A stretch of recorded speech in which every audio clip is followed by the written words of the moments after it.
The Civil War, General William T. Sherman would insist, stemmed from what he called an excess of democracy. He had a point. The founders had established a republic, not a democracy, well aware that historically most republics had failed. They were convinced that success depended upon the restriction of political participation to those with civic virtue, which is the capacity to understand the complexities of government and a willingness to make choices based not on narrow self interest, but on what was best for the Commonwealth, what was best for the Republic as a whole. And to ensure this, they instituted property and residency requirements so that only those with a strong stake in the community could vote. Further, they placed a premium on consensus and had no conception of political parties as we understand the term. Instead of thinking in terms of different parties as one being in power and the other one being the loyal opposition, um, they regarded strong differences in political opinion as evidence of a destructive spirit of faction. And it was really CNN's Crossfire's contribution to creating a spirit of faction by this kind of artificial division of all events, what was going on, into a false dichotomy of left versus right, and pursuing a master metaphor, conceptual metaphor of politics, as with all debate. The way we tend to think of it is the conceptual metaphor we use is that of war, so that it's a zero sum game. One side or one person wins, one side or person loses, even in terms of discussion. And this kind of approach is actually celebrated on Crossfire and is widely celebrated now. Cable news. The founders would have been appalled. Now, why is that? I'm let a former colleague of mine, Professor Saul Cornell, explain about that.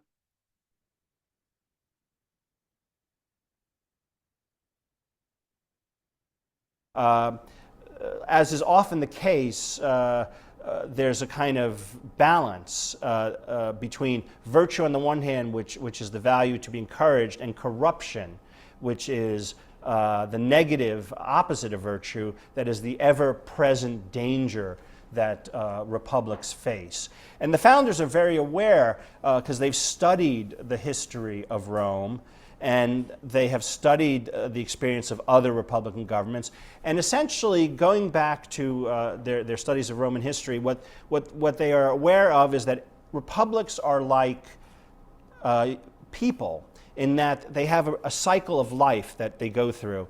And republics start out young and energetic and vigorous and virtuous. They become wealthy and perhaps a little complacent in middle age. And at the end, they become corrupt and weak, and invariably they perish.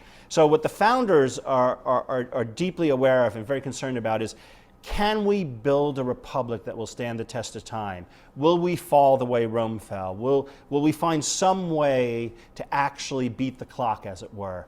Because they're very aware that there's been no successful republican government that has ultimately stood the test of time. Now, if you think about it, the Massachusetts Constitution, which is 1780, it's not one of the first constitutions of the period. It's actually one of the last of the Revolutionary era. The Massachusetts Constitution is the oldest continuously functioning constitution in the world. The second oldest, of course, is the United States Constitution. Now, of course, both of those have had changes, but the fundamental framework that they set up continues to define our political and legal system.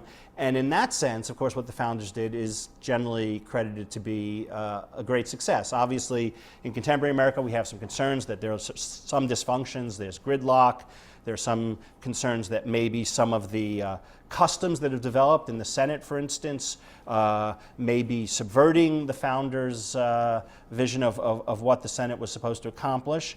Certainly, they did not expect political parties when they wrote the Constitution, and the fact that political parties have been with us for a very long time indeed, the system has had to adapt to that. And of course, we no longer have property requirements. So we are living in a republic that has been democratized in many ways, and trying to figure out how you make this structure, which was given to us by an 18th century set of leaders, can flourish in the 21st century is, of course, what the problem that we as Americans face today.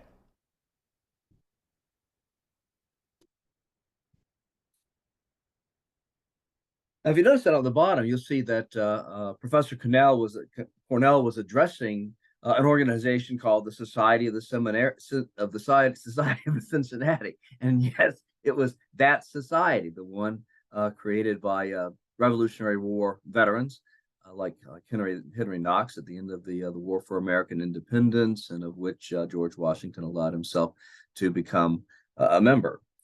Well, despite the founders' wishes, the American Revolution unleashed forces that by the late 1820s had transformed the Republic into a democracy, the very thing that the founders had feared. So let's continue. Share screen, and hang on.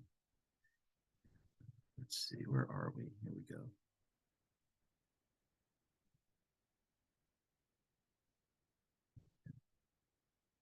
Want to remove share sound and optimize for video clip. That way you get to see me.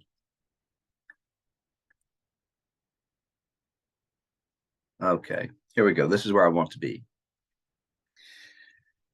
Now, this democracy, as opposed to republic, was characterized by universal white male suffrage, and created what we used to call Jacksonian democracy, until people realized that democracy excluded women and African Americans largely.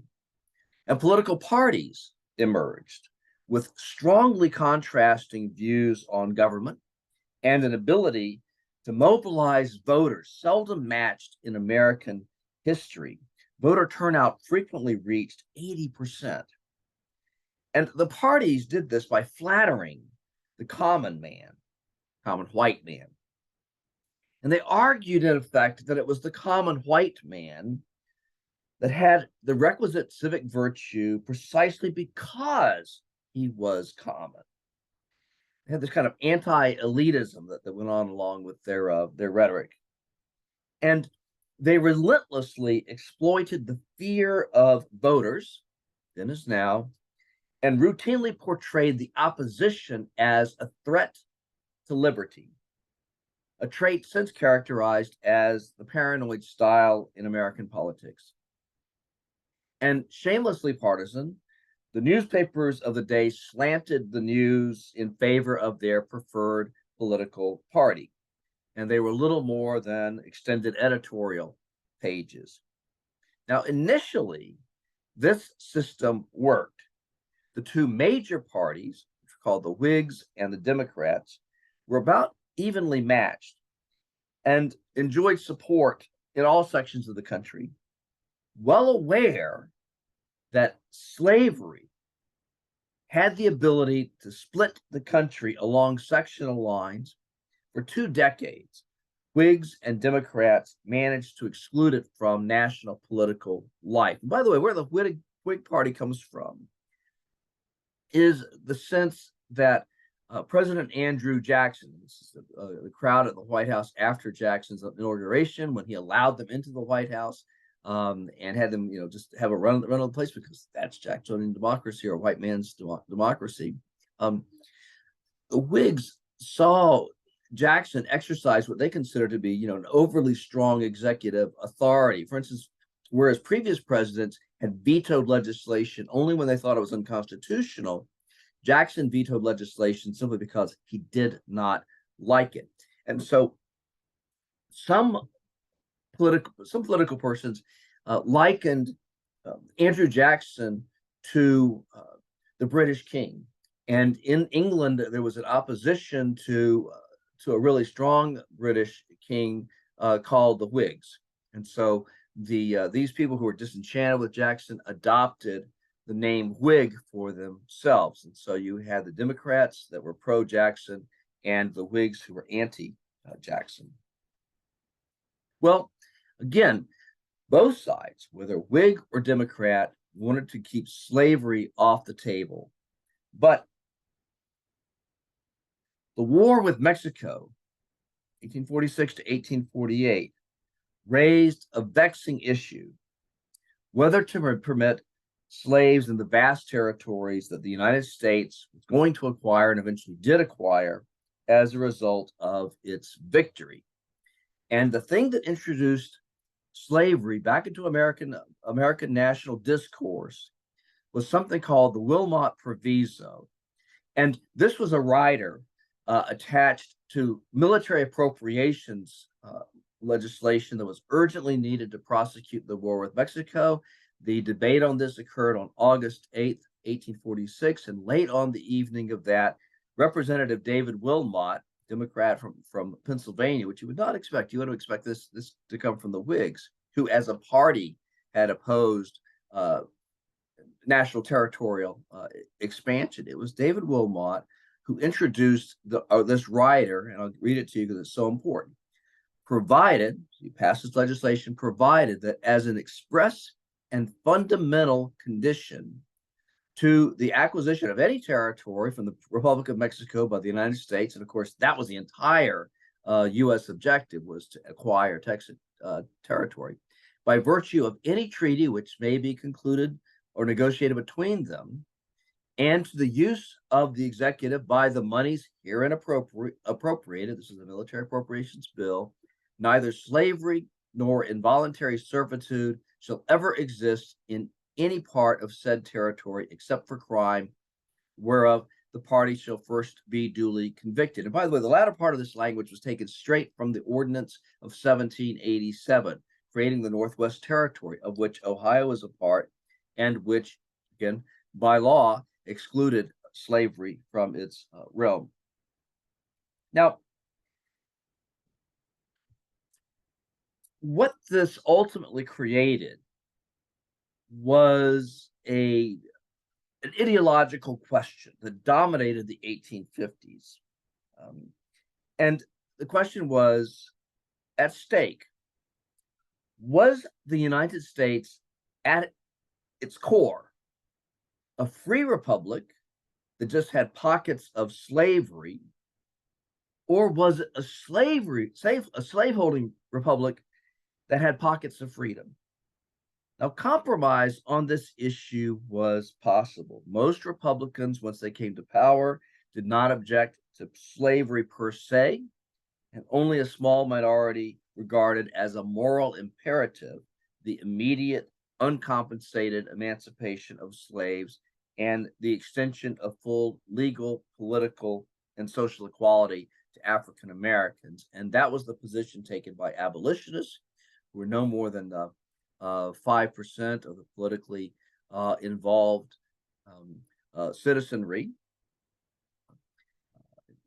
Everybody else, if they were anti-slavery, they would be anti-slavery really because they did not want to see the extension of slavery into territories that were sort of intended to be reserved for white settlement. And of those who were anti-slavery and wanted to know, well, what are we going to do with African Americans if slavery is ever ended? There was a very strong impetus or a very strong opinion that the best thing to do was to colonize the former enslaved persons elsewhere. And indeed, the country of Liberia, Western Africa, was created as such a colony during the administration of President James Monroe. And that's why its capital is called Monrovia. And incidentally, Abraham Lincoln was for a long time, even during the Civil War, a proponent of colonization as a solution to any possible eventual end of slavery. And even during the American Civil War, the Lincoln administration launched an attempt at colonization in the Caribbean Sea, moved maybe 400 African Americans to this territory in an experiment which quickly did not work. Okay. So you're dealing really that even in the context of slavery, there's a possibility of compromise, however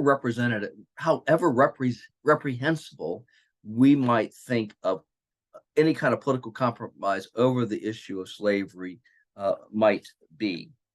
Now, here are the lands ceded to the United States under the 1848 Treaty of Guadalupe Hidalgo that ended the Mexican-American War. And the United States also paid $15 million for, quote unquote, the damage caused by the war on Mexican territory, which, by the way, was the same amount that the Polk administration had earlier offered the Mexican government in order to purchase the territory. The Mexican government refused. And the United States also agreed to assume $3.25 million in debts that Mexicans owed to American citizens. Instead of Mexican citizens having to pay, the United States government paid these debts. Now, this Mexican cession amounted to 525,000 square miles, which is 45% of the entire territory of the Republic of Mexico. So in terms of territory, they lost almost half of the country. And if you include Texas, which as a result of the Mexican-American War became part of the United States and obtained the full extent of the lands that it wanted, which included the lands beyond what's called the Nueces River all the way down to the Rio Grande. If you include all of this, then Mexico lost over half of its territory, 54%. Now, the status of slavery in this new Mexican cession was potentially an important one. After all, David Wilmot had proposed that no slavery at all should be allowed in this, and there had been a number of votes that were taken up because the Wilmot Proviso didn't pass the first time, but it kept sort of cropping up again in connection with other appropriations and other legislation, and each time was voted down, but was voted down significantly along sectional lines, not political lines, which meant that Southern Whigs and Southern Democrats voted against the proviso. Northern Democrats and Northern Whigs tended to vote in favor of it. Now, this Mexican cession, the status of slavery in the Mexican cession could be left ambiguous at first. There just weren't a lot of people in this area. There weren't even a lot of Mexican people who've been living in this area, vast territory, but a very small percentage of the Mexican population passed into the jurisdiction of the United States. But then in 1849, gold was discovered in the territory of California, and this produced, of course, the famous 1849 the gold rush, for which the San Francisco 49ers football team are named today. And this increased the population of California to a point where its statehood was really unavoidable. The question was simply whether it was going to be admitted as a free state or as a slave state. And because it looked as if it was probably going to be admitted as a free state, Southern senators blocked its admission as long as that appeared to be the case, as long as it appeared that California would be admitted as a free state. And the political situation became so heated that some Southerners threatened secession, a recourse that had been brooded about periodically for decades, but not very seriously. This time was different. This time, secession looked like it might be a real possibility, something that might actually happen. And so Senator Henry Clay, who was a Whig from Kentucky, and also a hero, incidentally, of Abraham Lincoln, who was also a Whig, Clay was known as the Great Compromiser, and he proposed several measures intended to satisfy both sides.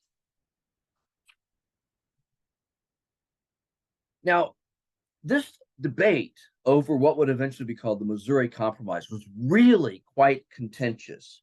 And hotheads on both sides exploited this paranoid style in American politics for all it was worth.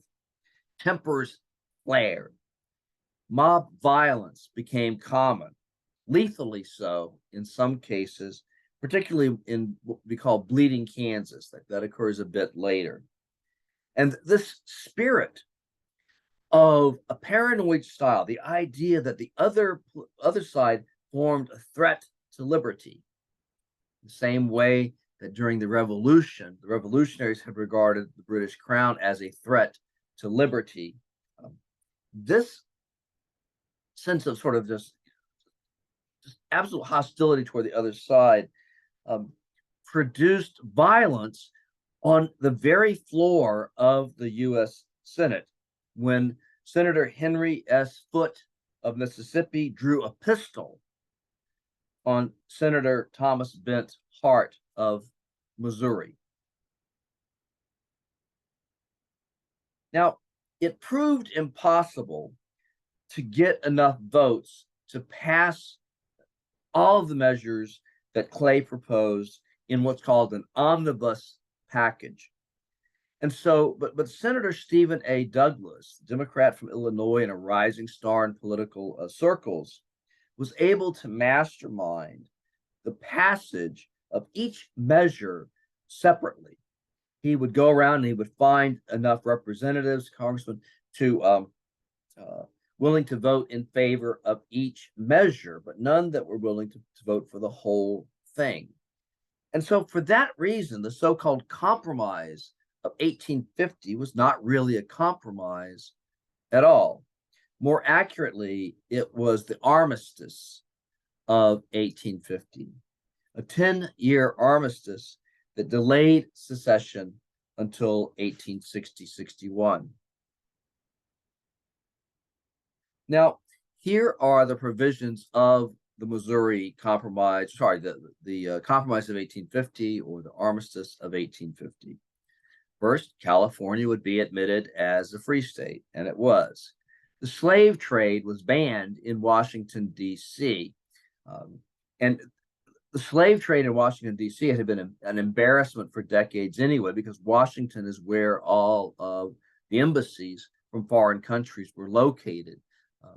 Some of whom, like Great Britain and like France, had ended slavery within their own empires and regarded slavery as kind of a backward way of organizing labor. And so it was really kind of a black eye diplomatically when it came to wanting to look progressive to European powers. So slave trade was banned in Washington, D.C. And then in terms of the status of slavery in the rest of the Mexican cession besides California, this question would be decided by something called popular sovereignty. And the idea was that as settlers came into the Utah Territory and the New Mexico Territory, shown in purple here, the settlers themselves would determine whether they wanted to have slavery or not within the territories in which they now lived. And then finally, a Fugitive Slave Act was passed. There's a fugitive slave measure actually embedded in the Constitution itself. Believe it or not, the word slavery is never once mentioned in the Constitution, but it crops up several times implicitly, including this federal fugitive slave law that was embedded in the Constitution and basically said that slave owners, if some of their slaves escaped and escaped particularly into the north, the slaveholder or the slaveholder's agents had the right to go anywhere to recapture their slaves and then return them to slavery. Now, you often hear that the South was in favor of states' rights, and the North was in favor of some kind of really strong, centralized government. This is not the case. For a long time, Northern states favored the primacy of states over the federal government. That would be states' rights. And some of them passed what were called personal liberty laws. It basically made the retrieval of slaves a matter of due process, which is to say, the slaveholders or their agents had to go to court to prove the ownership of a particular slave. The threshold required to meet this burden was somewhat high. And so Southerners basically pressed for a slave act that would override the personal liberty laws in some northern states. So basically, they wanted federal power to trump state power. Fact of the matter is, this is very well documented, despite a kind of a mythology, to the contrary. Whenever the slaveholding South invoked states' rights, it was really instrumentally. It was in the service of preserving slavery. And here with the Federal Fugitive Slave Act, they were actually going the route of having the federal government, not the states, override these state personal liberty laws. And so basically, slaveholders did whatever it took to preserve the institution of slavery.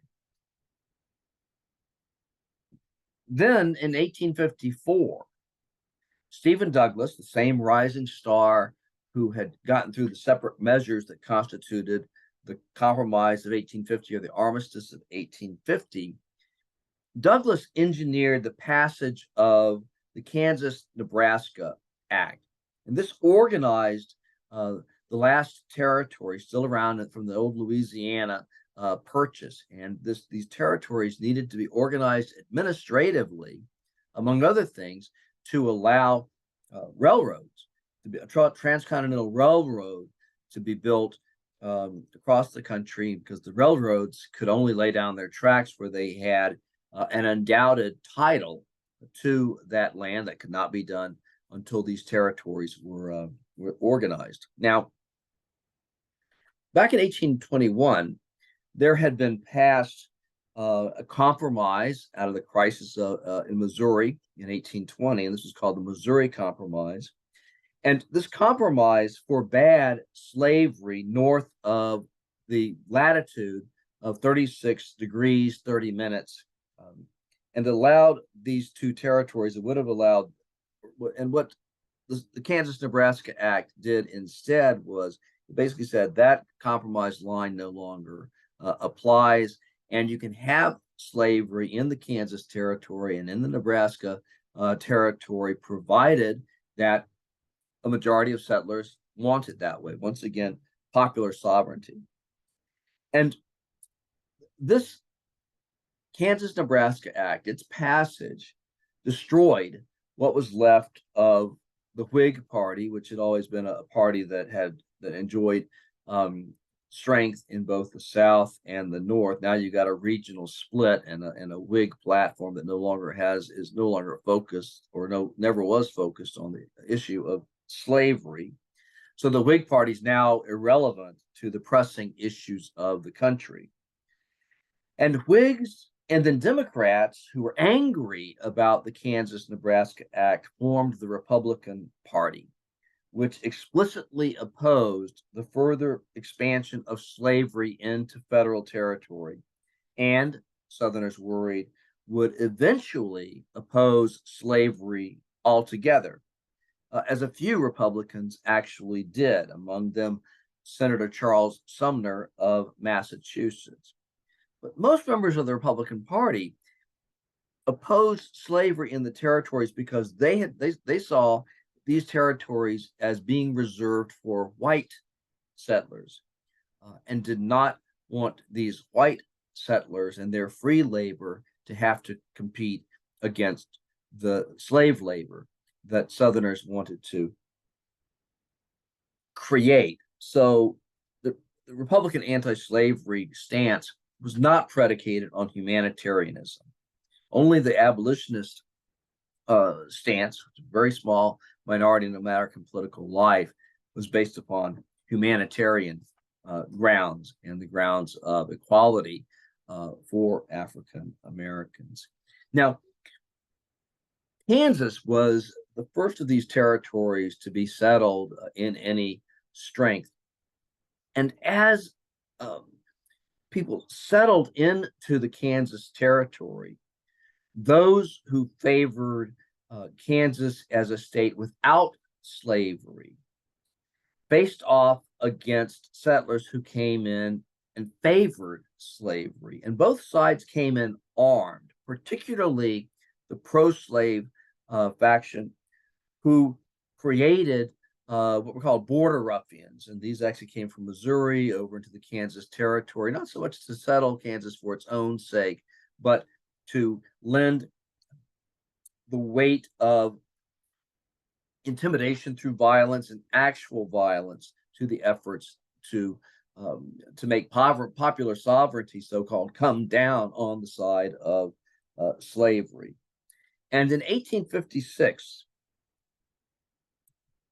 during what was called the Bleeding Kansas crisis, because violence was already occurring in the Kansas territory, that Charles Sumner, who was himself an abolitionist, denounced the Kansas-Nebraska Act in a speech called "The Crime Against Kansas."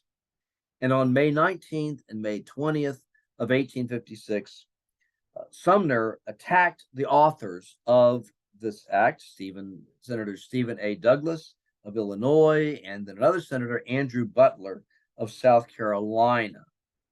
And he took particular aim at Butler and said that Butler had, quote, taken a mistress who, though ugly to others, is always lovely to him, though polluted in the sight of the world. This mistress is chaste in his sight.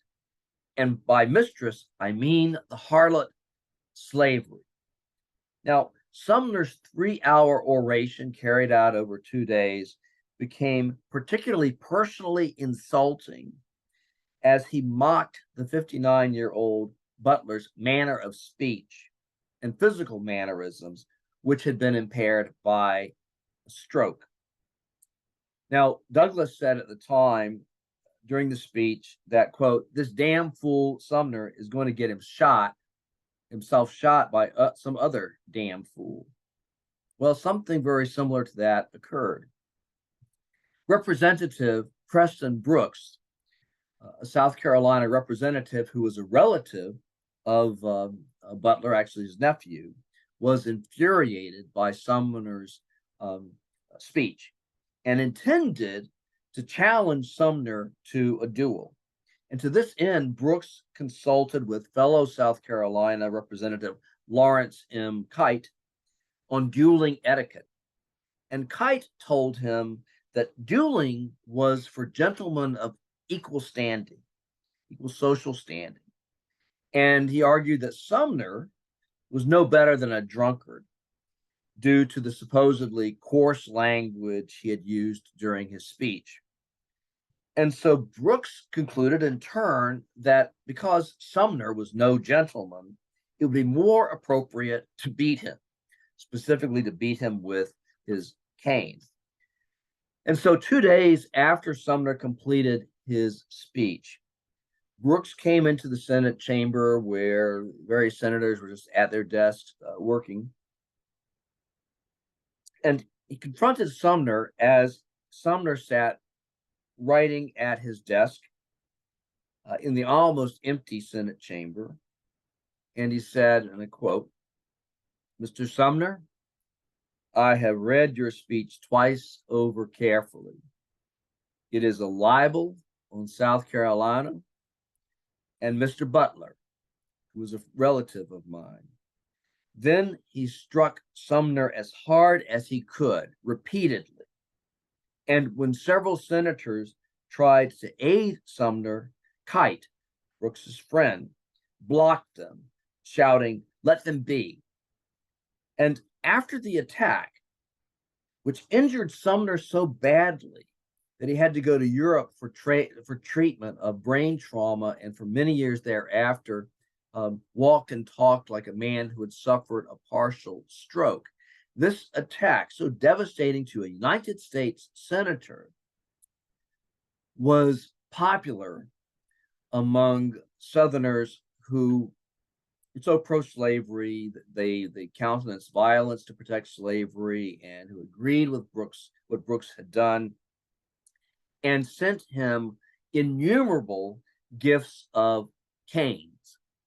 One of them inscribed, quote, "Hit him again."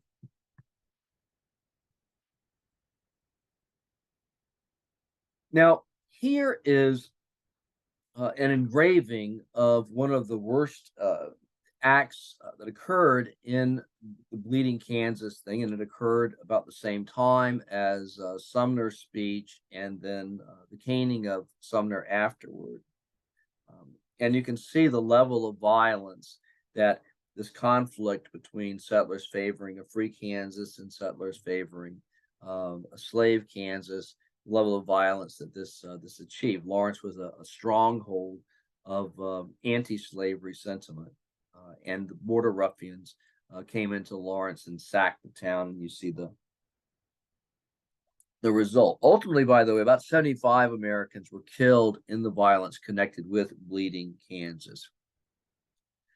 Now, in his prize-winning 1991 book called The Destructive War, historian Charles Royster, argued that the Civil War's eventual extraordinary violence can be seen as an expression of a changing political culture in the United States during the 1850s. One that took this sort of, idea of the paranoid style in American politics from the realm of saying, well, you have to oppose the Democratic measure that they want because of thus and such. You have to oppose the Whig measure, because of such and such a kind of a thing. But the idea is to oppose this quote threat of liberty. Go to the ballot box, make your voice heard. Now, this paranoid style in American politics had turned to violence, and Royster has an explanation. Antebellum America, he wrote, was pervaded by an uncompromising insistence on personal autonomy and a growing impatience with restraints on the ambitions of individuals or groups. These tendencies to reject limitations and to defy unwelcome authority knew no certain means to resolve competing demands other than violence. Parties and the mechanics of government thrived on confrontation and on winner-take-all outcomes, but were far less suited to restrain excesses than to agitate them. People so determined to have their own way and so certain of possessing right and power could not readily stop short of war or stop the war as it began, once convinced that they were threatened on matters they deemed crucial. All professing to be Americans, they found that America did not keep them together, but told them to kill Americans who sought to control them.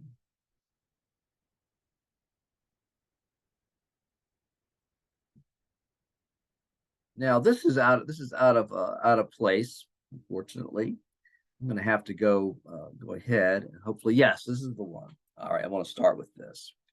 Sometimes these things happen. The slides get mixed up. Now, in 1857, the year after the caning of Sumner, and while Bleeding Kansas was still bleeding, the Supreme Court took up the case of Dred Scott, enslaved American seeking his freedom. And by a vote of 7 yes and 2 no, with Chief Justice Roger Taney of Maryland delivering the opinion of the court, Taney maintained that Dred Scott's suit for freedom, which was based on the fact that his owners had at one point taken him away from Missouri into the free state of Illinois and subsequent to the free state of Wisconsin territory. He argued that by by virtue of his residence in those two places, Illinois and the Wisconsin Territory, he was free. And so when his owners sought to take him back to slaveholding Missouri, he sued for his freedom in court. And this case went all the way to the Supreme Court. And Justice Taney, intending to resolve this issue of the extension of slavery into the territories once and for all, he maintained that the Constitution was never intended to extend citizenship to African Americans, which meant that Scott had no standing to sue in court.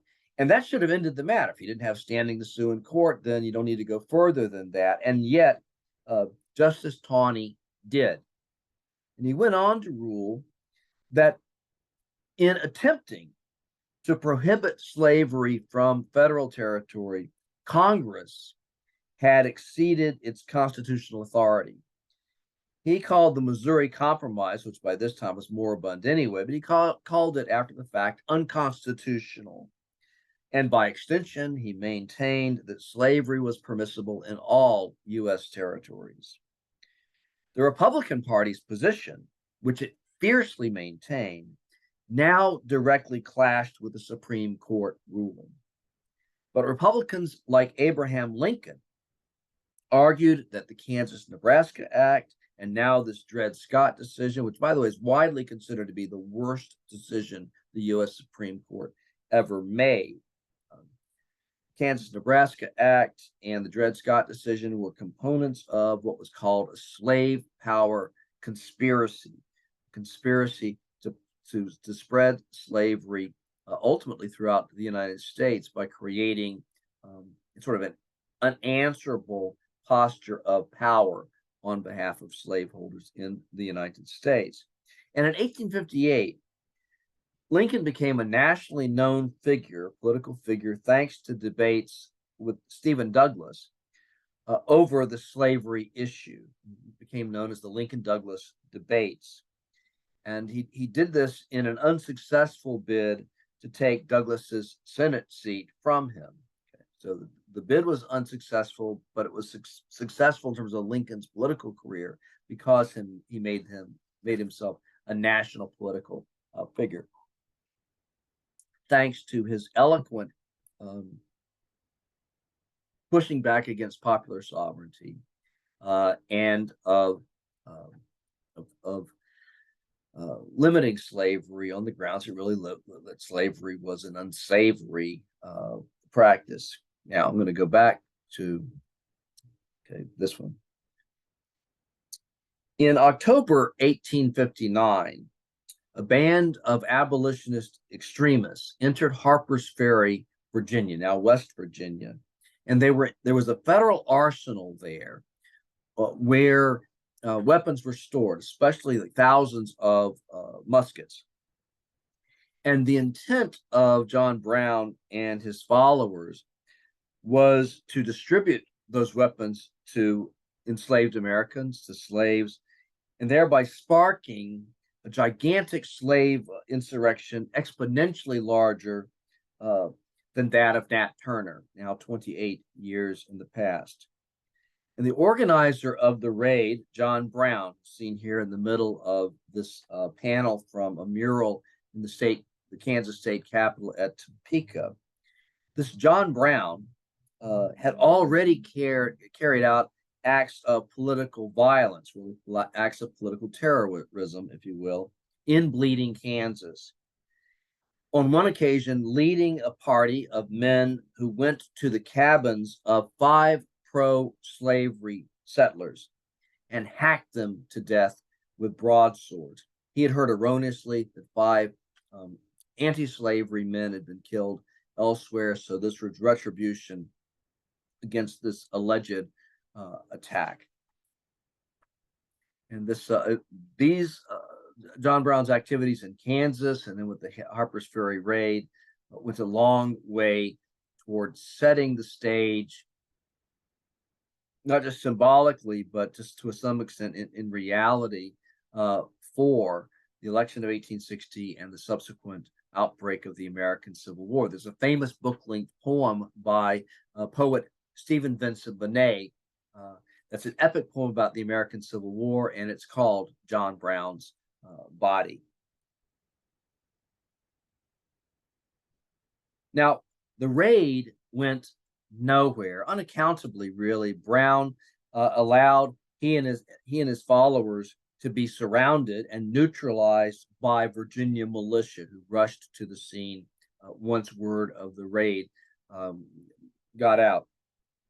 And then a company of U.S. Marines was sent by train from Washington, D.C., to either kill or capture Brown and his raiders.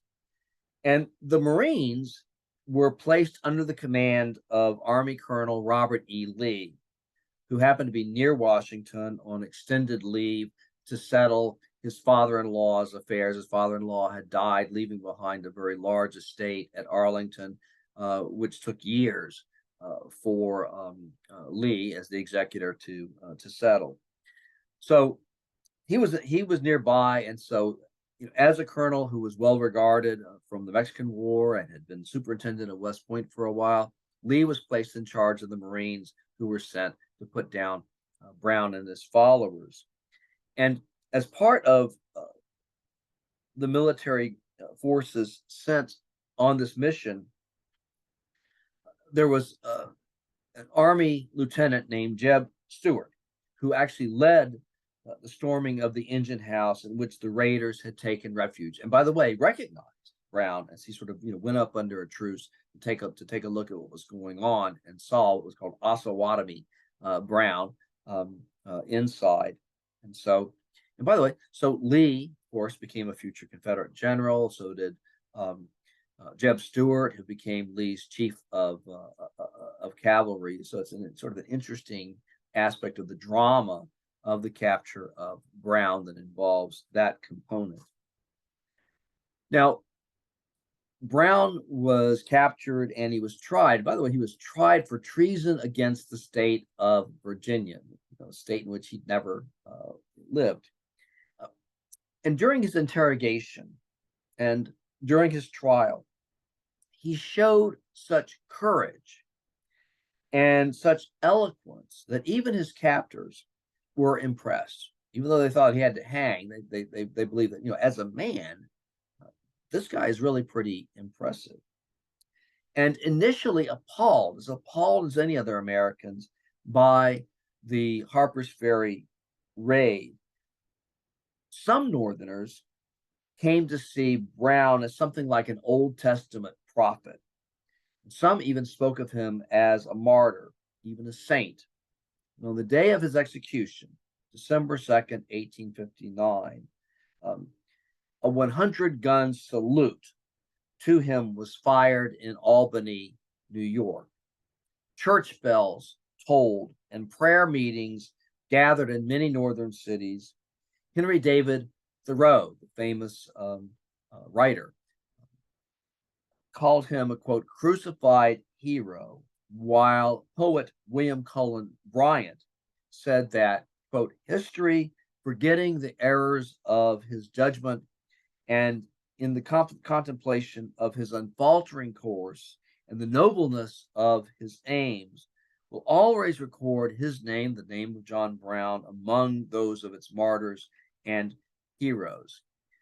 And as he went to the scaffold, Brown handed a note to one of his eminent executioners, and it read like this: I, John Brown, am now quite certain that the crimes of this guilty land will never be purged away, but with blood. I had, as I now think, vainly flattered myself that without very much blood shed, it might be done. If you look over to the left, that's a painting of Brown leaving the jail for the last time to go to the scaffolding, and you can see that he's presented in really saintly terms. He comes out and he kisses the forehead of an African American baby, and looks like a noble kind of guy. Well, this adulation seemingly accorded John Brown, horrified, and enraged white Southerners because it sounded as if Northerners were in favor of their murder in a slave insurrection that Brown had um, had attempted to organize and to carry out. And Brown's trial, the raid, the trial, Brown's execution occurred on the eve of the presidential election year of 1860, and it set the tone for that fateful year. And at that point, I'm going to pause the recording and we'll pick up on the other side.